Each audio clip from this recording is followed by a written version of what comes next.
Today I'm working on trying to blend the bases of these pylons into their surroundings so that it doesn't look like I've just plopped them down, that they've been there for a while and that the vegetation has had a chance to grow up around them. And that one is pretty much done. I'm now working on this one over here.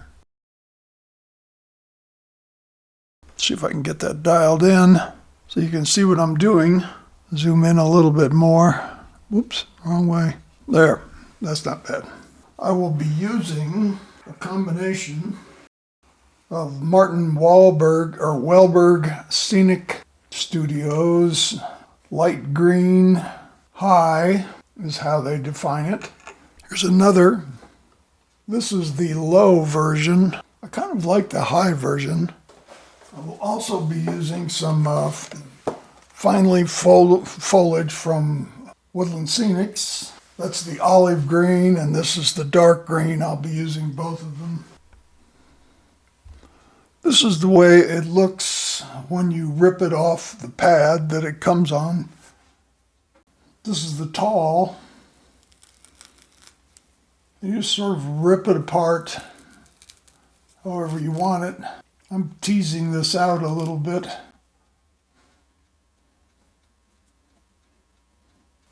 And I'm going to be using matte medium as my glue. You could probably use PVA or white glue. This stuff really disappears. This is the Woodland Scenics Fine Foliage, which I will also bed in with the matte medium. And hopefully nobody will hit the pylon, because once that matte medium sets up, it's stuck on there. And some more fine foliage. Make it look as though it's attached to the ground. And we'll finish off with some Martin Wellberg tall ground cover. I like the Martin Wellberg because after you crush it,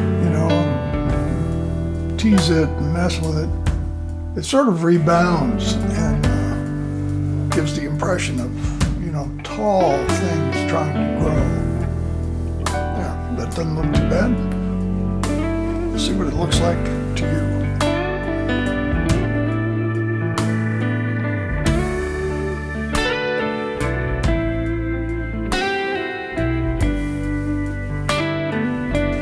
Once that matte medium disappears, which it will, because that's what I used over here. And I did that yesterday afternoon, and as you can see, it's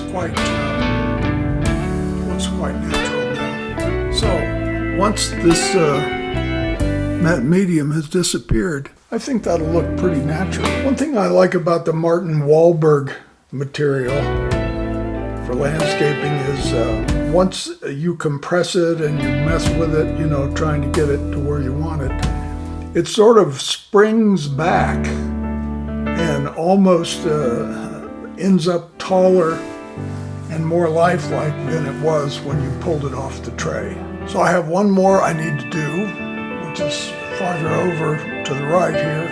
It's in a kind of an awkward position. It'll take me a while to get set up so you can see what I'm doing. I'll be right back. Hopefully we get that one taken care of too. Okay, well, hopefully that's a good angle since I'm on the other side and I'll be back behind there working. Hopefully you can see that okay.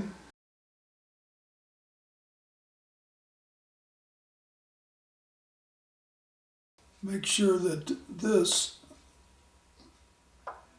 is going to be anchored.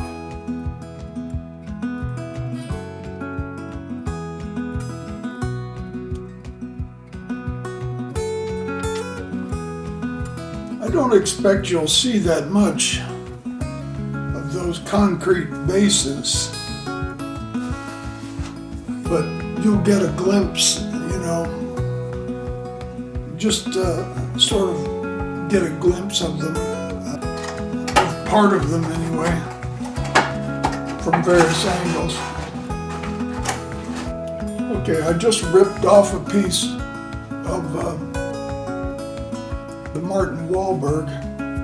This is the lighter color.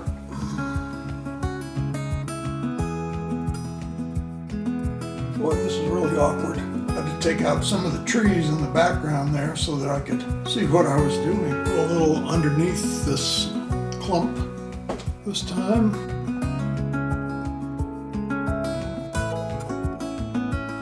That is fine foliage there. This matte medium blends things into the ground really well.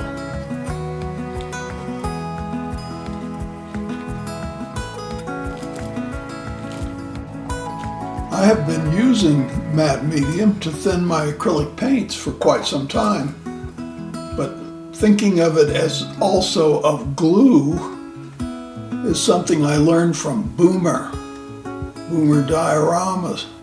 He uses it almost exclusively as his glue. Some more Martin Wahlberg, small piece right there. Unfortunately, it's starting to look a little bit too artificially done, so I think I'll put some more, make it a little bit more uneven right there. Give it a bit more of a random, natural look. I need something there in front. I'll rip a little more Martin Wahlberg off. There, that doesn't look too bad. Don't really want to overdo it or underdo it too much. I'll put the trees back. There, I'll come around to where you are and see how it looks. Yeah, that looks pretty good actually. Looks pretty natural.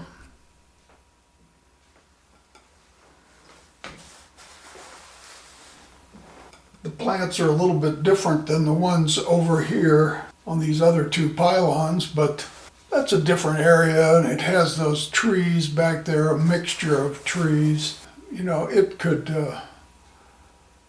be seeded with different kinds of bushes, and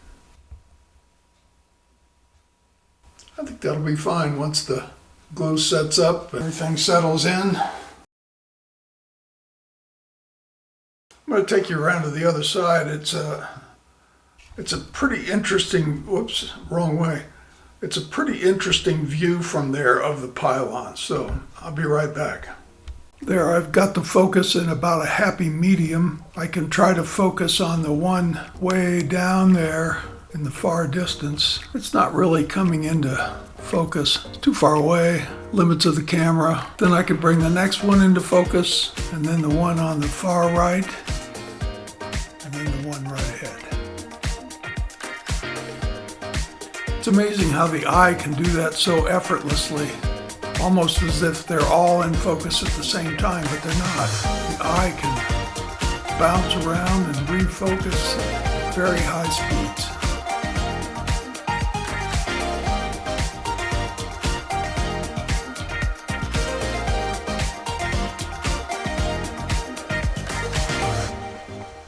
There's one more down there that you're not seeing.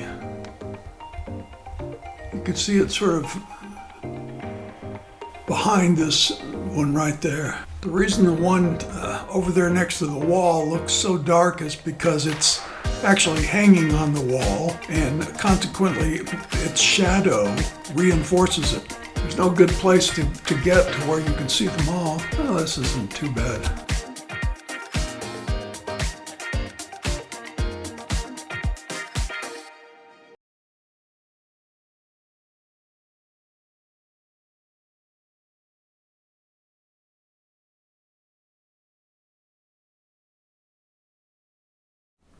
For anyone that is thinking about making some of these, the way I made the insulators finally was using a styrene tube with a round rod down the middle of it. The rod was so that I could attach it, I could glue it to the arm and have something sticking out the bottom just for interest. So that's copper wire wrapped around the outer tube and glued with super glue so it can't fall off. And then a rod inside a tube. Makes a fairly convincing insulator. If you're not looking at it right up, you don't see the fact that it's wrapped around there, the wire wrapped around. The further you get out, the more insulator it looks and the less like wire wrapped around a styrene tube. If you're going to try it,